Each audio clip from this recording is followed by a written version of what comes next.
a lot has been made out of many wives of the Prophet and about the age of at least one of them.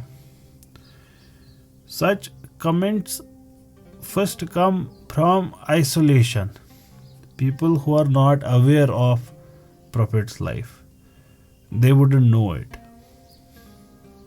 Second, those who are not aware of his teachings. The Prophet is not all about marriage, for example. There is much more to it. जो इखलाकी तालीमात हमको मिलती हैं हुजूर से, वही prime और centre है about profit सल्लल्लाहु अलैहि वसल्लम.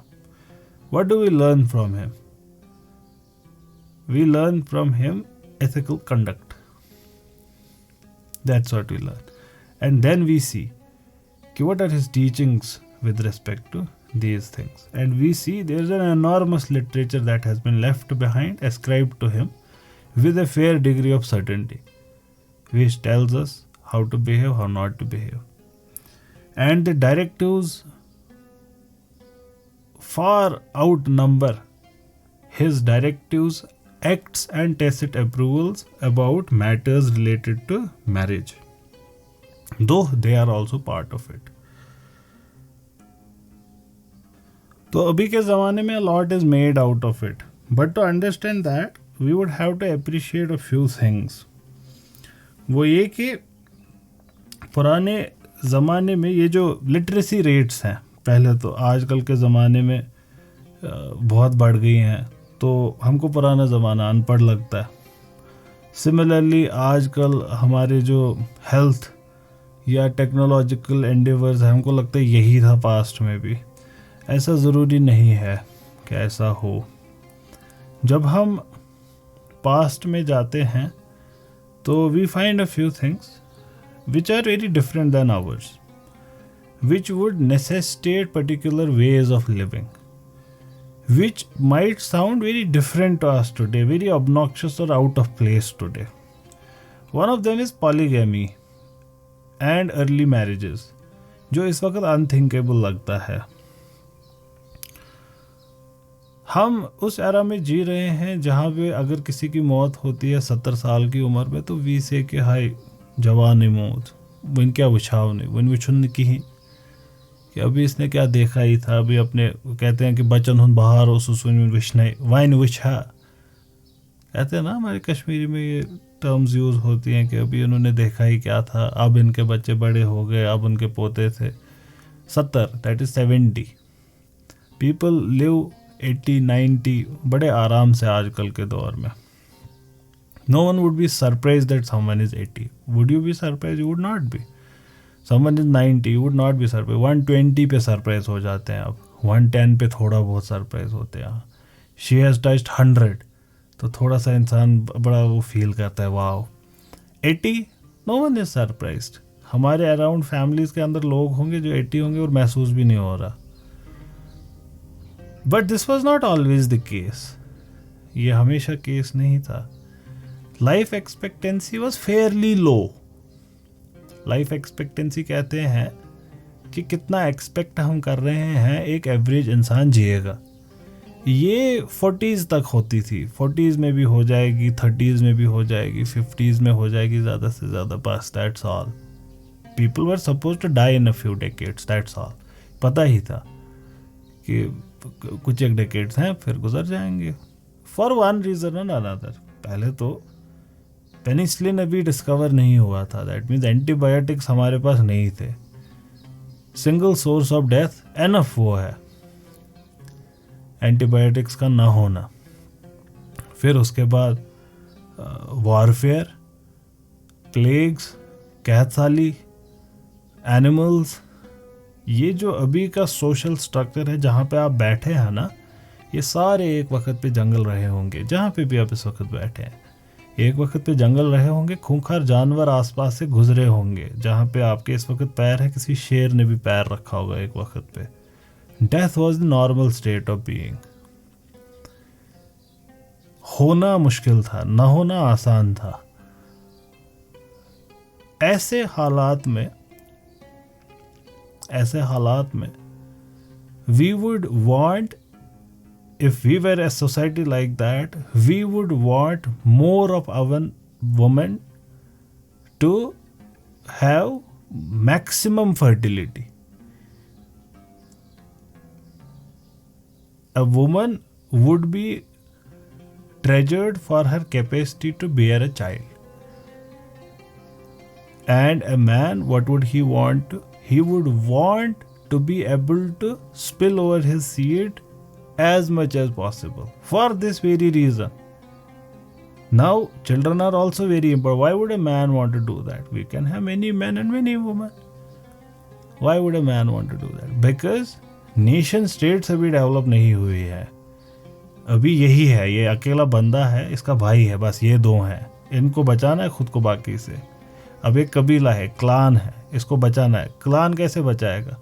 इसमें 6 औरतें हैं, 6 मर्द हैं. So what would they want to do? और जब कभी अटैक होगा भी, it's man are more prone to that. So there would be 4 men and 5-6 women. Now, how do we deal with this situation? We have 2 extra women and we want to have fertility as much as possible. Fertility is number of children. So we would say a woman who carried 10 children more fertile, 2 children less fertile, 0 children infertile. बिल्कुल fertility नहीं है. So what would we do? So cultures would devise methods for such situations. One of the methods is कि they are going to share these women. ये भी किया जा सकता है. We have cultures who have done it. Others they would form the bond of marriage which would be polygamous. That one of them would have 2 wives, one of them would have 2 wives, the other would have 1 and 1. So now any clan, to be able to have more sons, because sons are your Ministry of Defense, Ministry of Foreign Affairs, they are your Ministry of Food Processing, they are all of these important things that are required for the tribe to last. So what would that mean? That would mean they would want to have as many women through which they can get as many children as they can, who are their own. That's why one of the theories of war was this: they would not take men as captives, they would take women as captives. Men they would get rid of. Man, liability. Woman, carrier of seed. And probably this also explains why women were associated with honor, so that you would protect them more than others. So, and this would also be kind of, उसको कहते हैं ना, deterrence. Deterrence theory के हिसाब से modern warfare में हमारे neighbouring मुल्क के पास फॉर एग्जांपल न्यूक्लियर वेपन है. So we would also want to develop a nuclear weapon so that we maintain credible deterrence, कि if that country wants to attack us, it knows that we have the capability of attacking back. ठीक है, इसको कहते हैं deterrence maintain करना. तो इस हमारा जो ये पास्ट है, इस वक्त में डेटरेंस मेंटेन करने के लिए भी ये एक चीज़ थी कि if you want to wage a war, you really want to wage a war, if you wage a war and you lose, we are going to kill all of you and we are going to take your women as slaves. And this you would find explained in Quran as well. It quotes Pharaoh. What does Pharaoh say to the Israelites? He says, we are going to beat you, we are going to defeat you, and we are going to kill all of your men, and we are going to take your women as slaves. The point that we are discussing, going back to that, कि इस वक्त में क्या हो रहा है, we want as many women and we want our ये tribe जो है, it wants its own tribe to be able to have as many children as possible. ठीक. Now add another variable to it, which is life expectancy. Life expectancy क्या है? 40 साल, 30 साल. ठीक है, ओके, गुड हो गया जी. तो ये काम कब करना है? ये 40 साल के अंदर अंदर करना है सारा काम. 50 बच्चे रखने हैं या 500 रखने हैं, ये कितने में करना है? इतने 40 ईयर्स में करना है बस. ओके, ये भी गुड हो गया जी। वुमेन के साइड से एक और वेरिएबल है जो मैन के साइड नहीं है। मैन के साइड से वार वाला वेरिएबल है, वो वुमेन की तरफ से नहीं है। और women have an associated variable, वो क्या है? She has a good amount of chance और reason to die earlier because of child birth. Man would not die of childbirth. So if a man impregnates a woman, both are same age, the chances of woman to die has all of a sudden increased because other variables are still the same. इसको कहते हैं maternal mortality. तो औरत के death होने के chances भी है। तो इसको कवर करने के लिए आप क्या करेंगे? अब कवर करेंगे, इसका मतलब क्या हुआ? ए के मर्द शादी करेगा औरत से as soon as possible for the woman to be able to carry a child. दूसरा, he would want to marry as many women as possible. Why? Because the chances of her death are imminent and more, and when she delivers a child, she would not be able to deliver another one in some time, and if she is forced to, the chances of death increase more.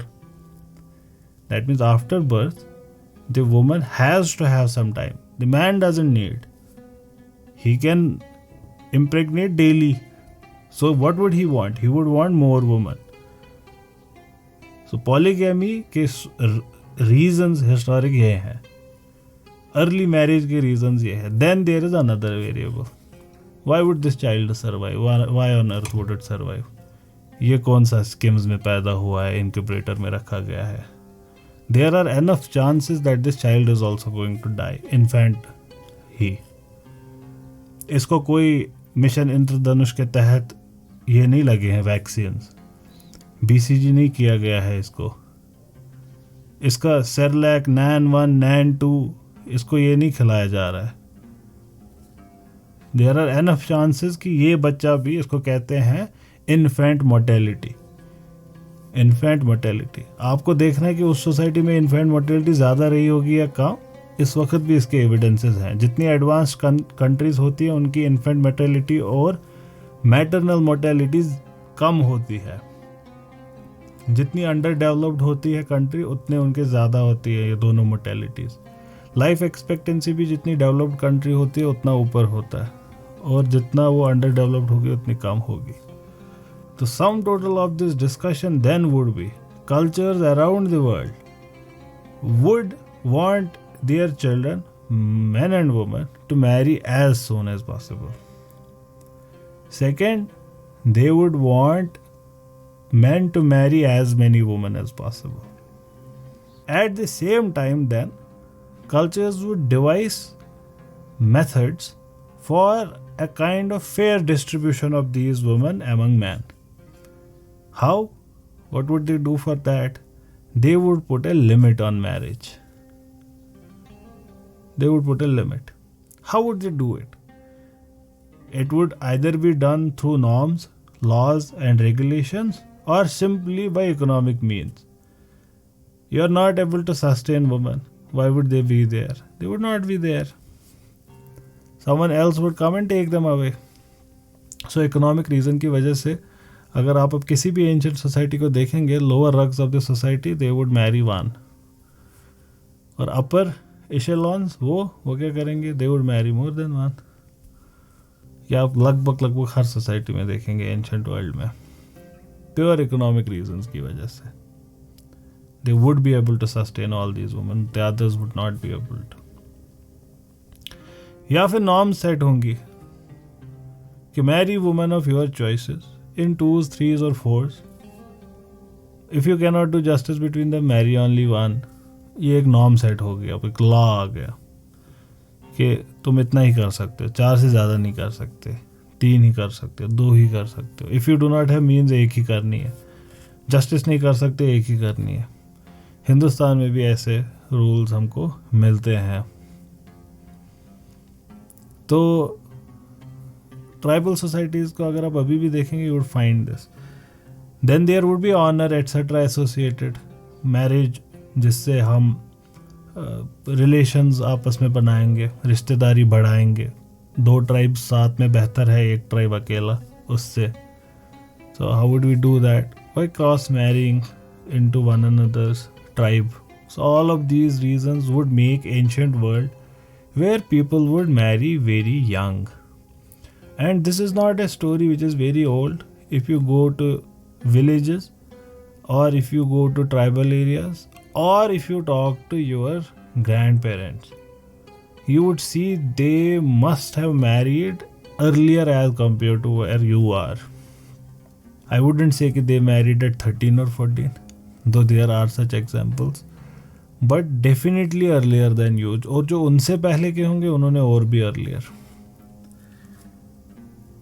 Now this explains why in ancient world these things were not an issue. कोई इससे no one would bat an eye or bother about it कि ये क्या है.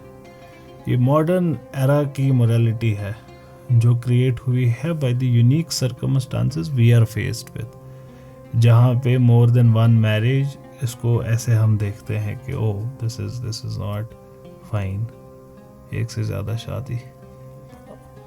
जबकि modern world में people have found other ways of doing it. So no one would bat an eye if you have 4 girlfriends.